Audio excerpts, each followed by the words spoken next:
Hello guys, আজকে আমরা class 10-এর unity test পেপারের 2025-26 শিক্ষাবর্ষের ম্যাথামেটিক্সের প্রথম স্কুল অর্থাৎ প্রথম যে পার্টটা আছে অর্থাৎ 18 নম্বর পেজে যে প্রথম পার্টটা আছে সেই প্রথম পার্টটা নিয়ে আলোচনা করব।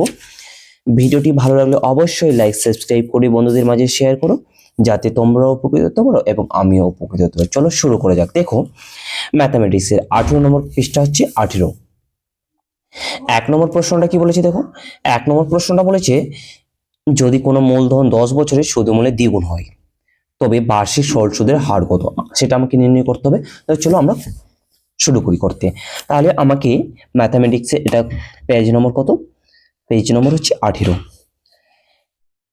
1 নম্বর প্রশ্ন কি বলেছে না, বলেছে যদি কোনো মূলধন কি বলেছে একটু খেয়াল করো, যদি কোনো মূলধন 10 বছরের সুদমূল্যে দ্বিগুণ হয় তাহলে ধরে নিচ্ছি আমরা ধরি আসল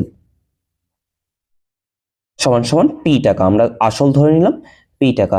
সময় কি বলেছে আমাদের, সময় বলেছে 10 বছর। একটু খেয়াল করো সময় কত বলেছে 10 বছর।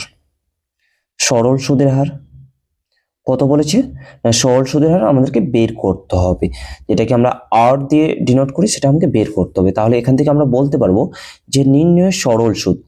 তাহলে নির্ণয় সরল সুদটা কি হয়ে যাবে, আমরা জানি যে আসল গুণিত সময় গুণিত সরল সুদের হার বাই 100 টাকা।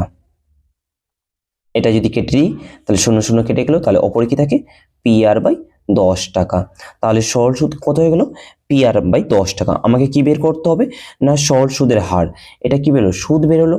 আর সুদে মূল্যে দ্বিগুণ হয়, দ্বিগুণ হয় মানে কি টুপি হয়ে যায়। টুপিটা কি সুদে মূল্যে দ্বিগুণ হচ্ছে মানে কি এটা শুধু সুদ। তাহলে আমরা কি বলতে পারবো এটা সমান সমান টুপি। তাহলে প্রশ্নানুসারে আমরা বলতে পারি প্রশ্নানুসারে যে পি আর বাই 10 সমান সমান 2p, অপরে পিপি কেটে গেল, তাহলে আর বাই 10 সমান সমান 2।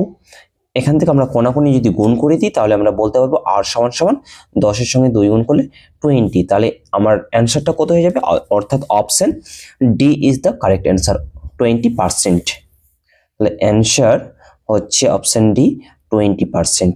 এবার 2 নম্বর যে প্রশ্ন আছে সেটা দেখুন, একটা সমীকরণ বলে দিয়েছে ax² + bx + c, যেখানে ব্র্যাকেটের মধ্যে বলেছে a ≠ 0। সমীকরণের বীজদ্বয় সমান হলে এখানে কোনটা হবে।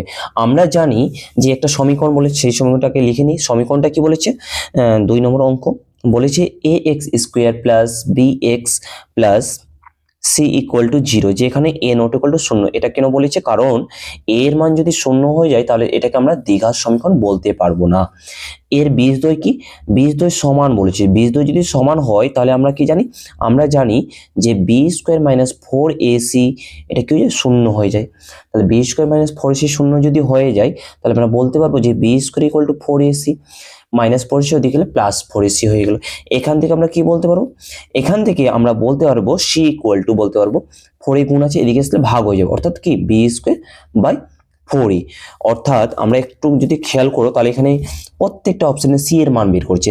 সি এর মান দেখো এখানে বলেছে -b/2a, তো এরকম করে দেখলে অপশন সি হচ্ছে, সি কি হচ্ছে অপশন ডি হচ্ছে। অপশন ডি কি বলছে c = b² / 4a।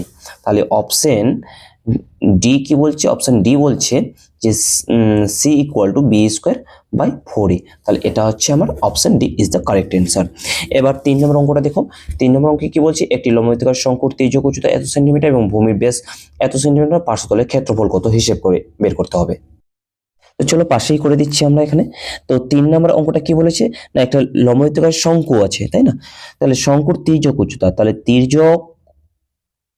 তির্যক উচ্চতা কত বলেছে, তির্যক উচ্চতা যেহেতু এল দ্বারা প্রকাশ করা হয় তো আমি লিখে দিচ্ছি এল = 15 সেন্টিমিটার বলেছে, এবং সেই শঙ্কুটির ব্যাস বলে দিয়েছে আমার 16 সেন্টিমিটার। তাহলে ব্যাসার্ধ কত হবে 16/2 = কত 8 সেন্টিমিটার।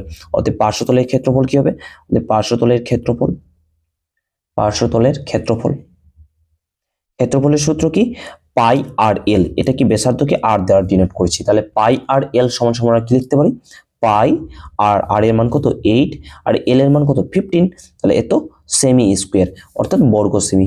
তাহলে 8×15 120 পাই সেন্টিমিটার স্কোয়ার। তাহলে আমাদের অপশন কোনটা হচ্ছে একটু যদি খেয়াল করো, অপশন এ বলেছে 60 পাই বর্গ সেমি, অপশন বি বলেছে 68 পাই বর্গ সেমি, অপশন সি বলেছে 120 পাই বর্গ সেমি। তাহলে কোনটা হবে? অপশন সি 120 পাই বর্গ সেমি।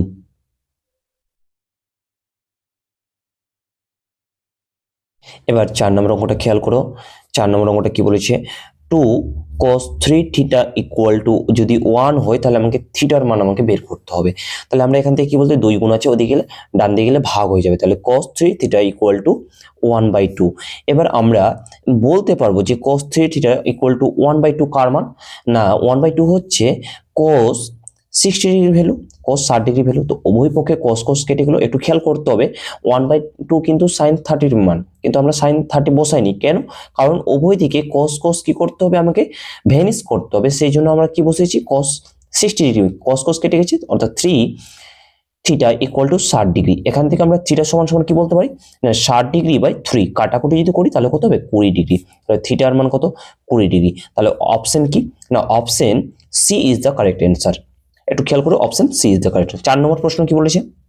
সরি, 5 নম্বর প্রশ্ন বলছে অকেন্দ্রবৃত্তের একটি বহিস্থ বিন্দু। তাহলে একটা অকেন্দ্রবৃত্ত আছে এবং একটা বহিস্থ বিন্দু আছে। সেই বিন্দুটি কি? এ।